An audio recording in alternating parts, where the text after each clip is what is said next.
Hey guys, welcome back to another video. Democrats have gained confidence and momentum following the Wisconsin State Supreme Court election results. And now they have a beacon of hope heading into the 2025 off-year governor elections from Virginia and New Jersey, also the 2026 Senate and governor midterms as well, in the House of Representatives, and maybe potentially the 2028 presidential election. That Democrats now have hope that because of what happened with these off-year elections, not only in Wisconsin but also Pennsylvania had a state Senate race as well as a state House race, I believe, as well. Democrats have completely nailed it and have destroyed Republicans in both of those recent races this past month, and how they could potentially keep this momentum going forward, especially considering Donald Trump's not so great job approval rating. It may be fine right now, but it is falling. His approval rating is decreasing as well. The main important thing is his tariffs are absolutely increasing, jacking up the price significantly. For example, iPhone prices could go up like 45%. I've heard gas is going up for some people, even though people on the right would say that's not true.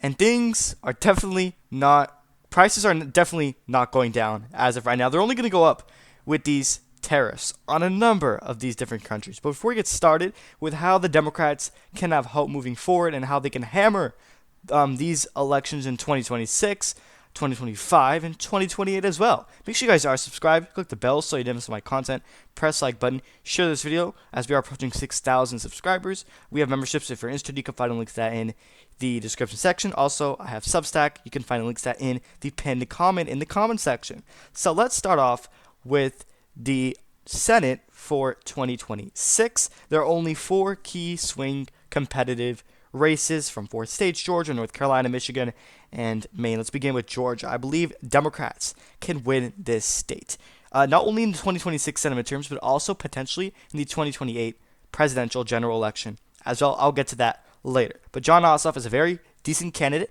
He won his special election back in the 2020 election. Now his seat is up in 2026. And I heard Trump is trying to back Marjorie Taylor Greene to run up against him. If that is the case, he is going to win by a very good margin and absolutely crush not only Marjorie Taylor Greene, but also any other bad Republican candidate. Yet again, candidate quality matters, and the 2022 Senate midterms really show that. So if it's Marjorie Taylor Greene, or not really exactly her, if it's someone like that, they're going to lose. Now, if it's Brian Kemp, which he's term limited for governorship, if he somehow decides to switch for Senate, which very well possibly can happen, maybe Hugh has a great chance of actually defeating the incumbent Senator Jon Ossoff.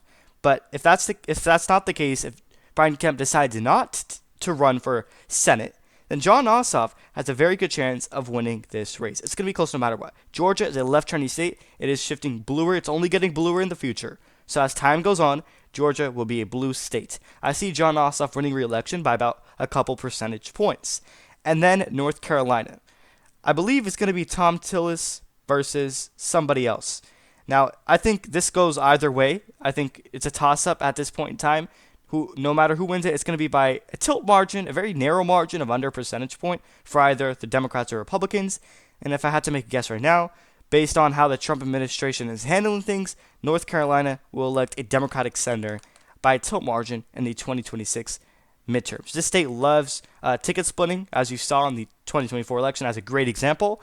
Voted for Trump on the presidential level, at the same time voting a Democratic governor, Josh Stein, by over 14 points. So Democrats do have a very good chance of winning North Carolina. I think that can definitely happen.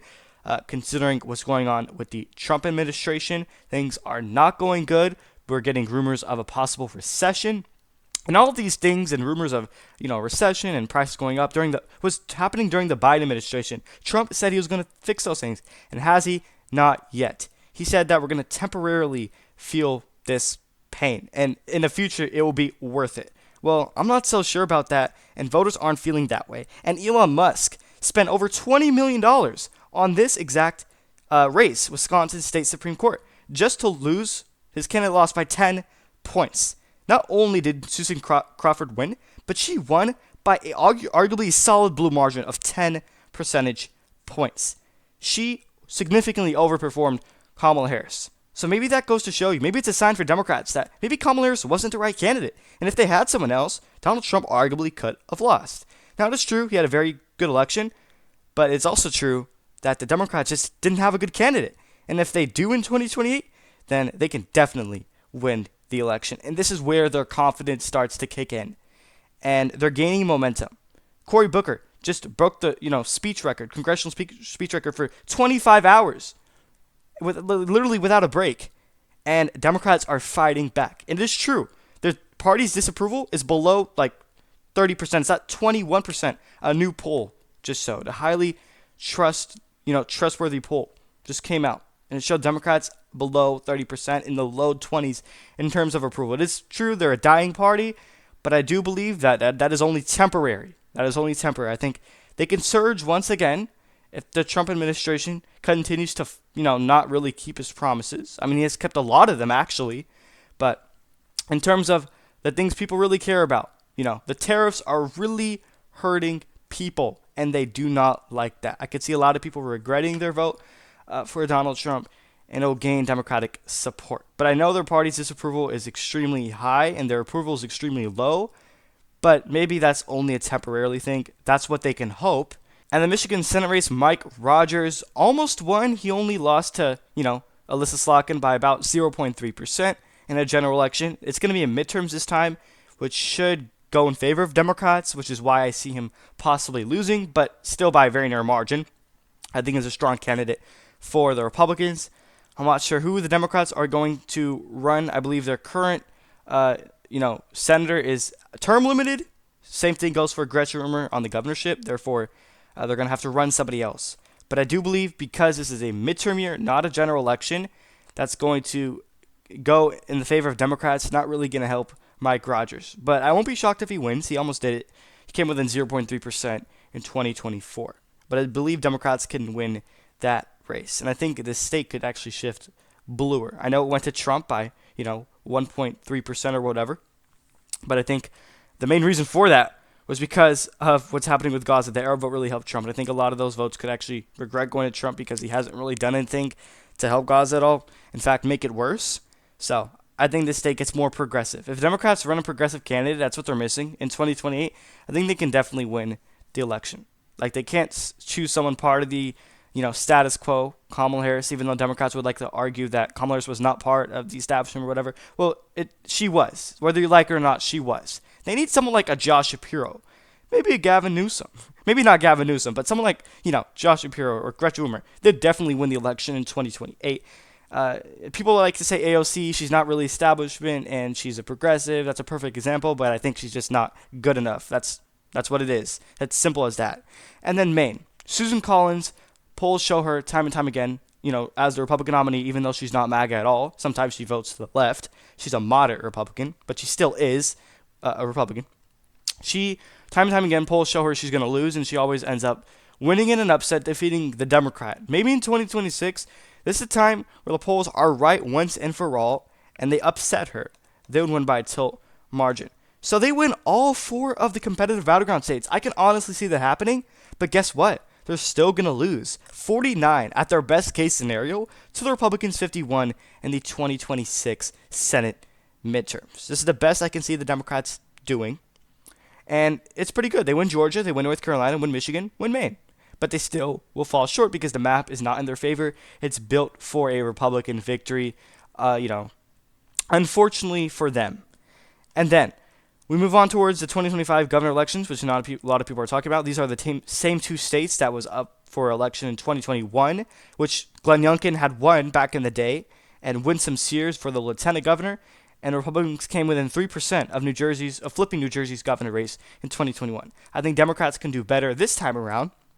I know New Jersey is trending towards the Republicans, but this time around I can see some resistance from the Trump administration, which is why Abigail Spanberger for Virginia's governor race as a Democratic nominee most likely will defeat Winsome Sears, who as a Republican is not really a MAGA candidate, which kind of goes in her favor, which is what got her elected in the first place.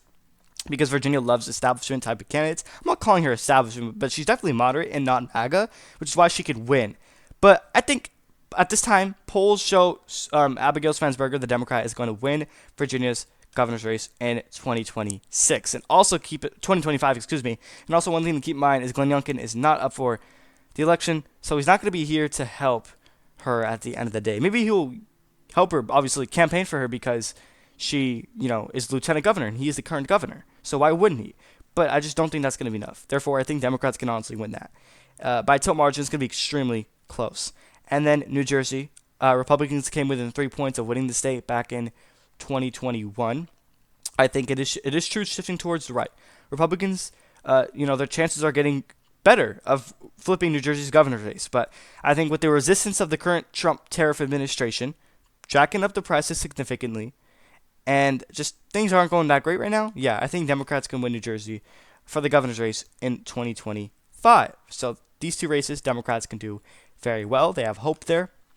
And then the 2026 governor races. Starting off with Nevada, Joe Lombardo, I think his approval rating's pretty good. He only won by like 1 point, I believe, last time, so he definitely can get unseated. This state is really trending towards the right.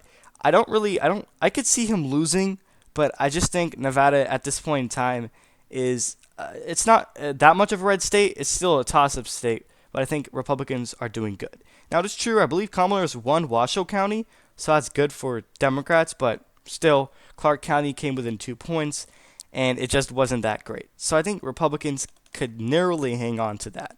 And then Arizona, I believe Katie Hobbs will lose if Carrie Lake obviously is not going to run against her. Then I think she should lose because she only won against a bad candidate, Carrie Lake, by under a percentage point. So I see Katie Hobbs losing that. I don't know why I said that was tilt blue. It's supposed to be tilt red, or possibly lean red, actually. And then Georgia, Brian Kemp is term limited. He cannot run, which is why earlier I said he could run for Senate. But if he doesn't, Jon Ossoff wins, which is why I said Jon Ossoff will win if he goes up against Marjorie Taylor Greene. I'm not saying she's going to do it, but if it's a candidate like her, then Jon Ossoff would win. But I think this is the time when Democrats can finally elect a Democratic governor in the state of Georgia. If the Republicans don't play their cards correctly and go back to their ways of 2022, of candidate quality does not matter according to them, then Democrats can definitely win Georgia's governorship in the 2026 midterms. And then Ohio, I believe Vivek Ramaswamy is running for the governorship here. He announced recently, about a month ago, and I think he's not the best candidate. He's not the worst candidate, but good news for him, fortunate enough for him, that Ohio's a very red state. So he's going to win, whether you like it or not, in my opinion, by like 5 percentage points. And in Wisconsin, I think Tony Evers can run again. He won in 2022 by a point or two. I think he can do it again, especially with the resistance of the current Trump administration. He would win by a lead margin, and Wisconsin actually is getting bluer, in my opinion. It voted to the left, surprisingly, shockingly to a lot of people, of Michigan and Pennsylvania in 2024. And just, what a coincidence. They just had a 10-point victory in the state Supreme Court. So I think they'll be lean for them in 2026. And then Michigan. Gretchen Whitmer is term limited. She would probably run for president in 2028. I assume so.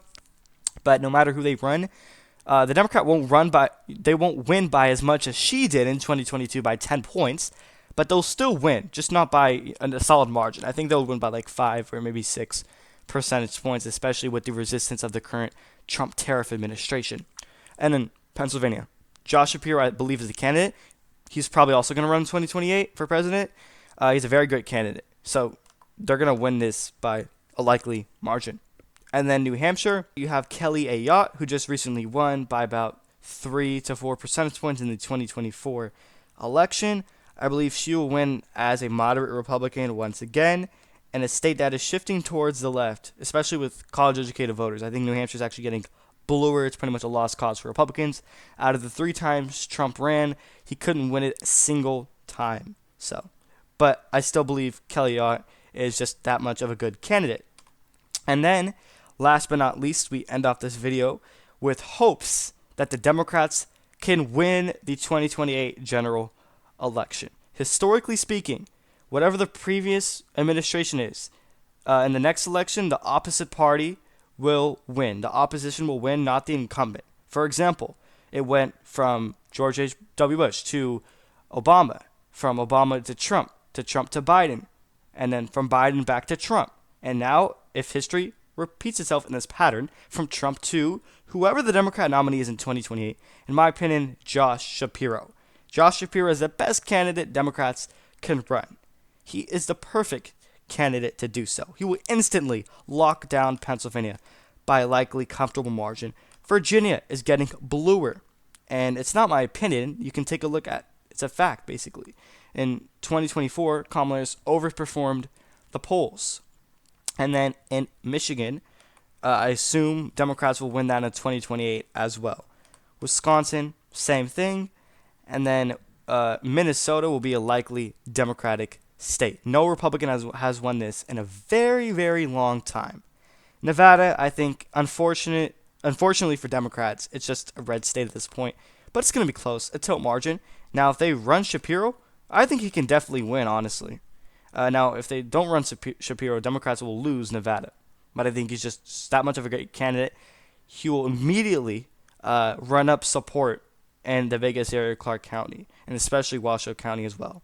And then in Arizona, I believe Republicans have the advantage in this state. Now, the border issue in 2028 won't be that much of an issue because Trump is the current president. Therefore, Democrats do have a chance, and it won't be motivational for voters. So maybe Democrats do have a chance, but I don't see them winning Arizona in 2028. And then in Georgia, I think Democrats, this is the first time they could actually win it on the general election since Biden won it in 2020 by a tilt margin, especially if they run Josh Shapiro. So this is why when I say Democrats finally have hope, this is exactly how they have hope. And they are gaining momentum. It starts off with these special elections. Now, it is true Republicans never perform good in special elections, and it's exactly how they lose in midterm elections, which is why I believe they will lose the House in 2026. Democrats will win the House. Now, unfortunately for Democrats, the Senate, the map is just not favorable for them. If they have their best case scenario, they'll only get 49 seats, like I mentioned earlier. But they'll win the House in 2026. I can guarantee that right now. And they will, in my opinion, probably have a great chance of winning in 2028 general election if we see a lot of, continuation of the resistance from the current Trump administration. And as far as North Carolina goes, I think this will be tilt Republican in 2028. Now, if you noticed, I haven't stated who the Republican candidate will be, just for the sake of this video. Because if Democrats run Josh Shapiro, I believe he will get nearly 300 electoral votes at 292 to the Republicans' 246. So one last final reminder is to subscribe, click the bell so you don't miss all my content, press the like button, share this video if you're interested. Don't forget with memberships, you can find links down in the description section. Check out my Substack newsletter articles in the pinned comment in the comment section. So do you agree with me that the Democrats finally have hope and they are gaining momentum significantly with the, Elon Musk actually is quitting Doge. I don't know if I mentioned that earlier. I don't think I did. But he's leaving Doge. And because he spent $20 million in this Wisconsin race just for his candidate to lose by 10 points.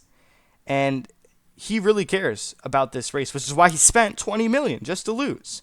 And I think that's one of the reasons, not the only reason, but one of the reasons that he is stepping down from Doge. Now, Doge itself will continue, but Elon himself is going to leave. And I think he and the Trump administration realized that if he continues to be in Doge, it will only hurt Republicans moving forward. And that's exactly what this exact race showed, which is why he is stepping down. Thank you everyone for watching.